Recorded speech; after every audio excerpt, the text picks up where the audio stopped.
एक और सवाल जो लोगों को के मन में रहा है कि 3 साल तो आपने ये प्रयास कर लिया,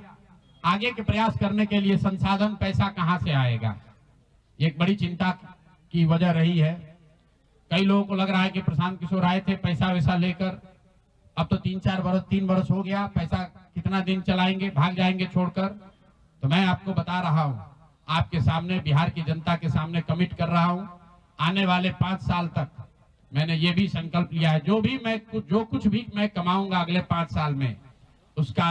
90%, कम से कम 90% जन स्वराज के इस अभियान के लिए डोनेट कर रहे हैं। यही नहीं, पिछले 20 वर्ष में मैंने अपने द्वारा अर्जित की गई जो भी मेरी चल अचल संपत्ति है, मैंने अपने परिवार के लिए दिल्ली में एक घर को छोड़कर बाकी सारी संपत्ति को जन स्वराज के इस अभियान के लिए डोनेट कर रहा हूं। कोई भी चाहे पैसे की वजह से बिहार की गरीब जनता का जो ये आशा है, ये रुकने नहीं दूंगा, चाहे इसके लिए जो कुछ भी करना पड़े, पैसे की वजह से ये अभियान रुकने वाला नहीं है। मैं फिर से दोहरा देता हूं,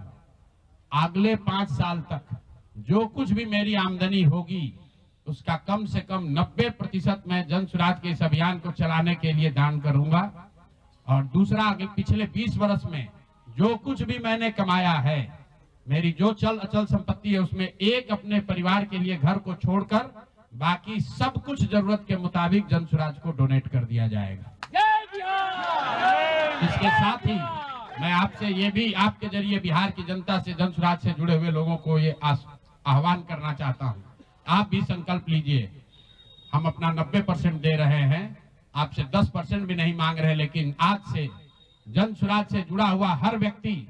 बिहार को, इस मिट्टी से प्रेम करने वाला हर व्यक्ति, आप चाहे किसी दल के हो, किसी विचार के हो, कोई भी काम करते हो, एक मदद कीजिए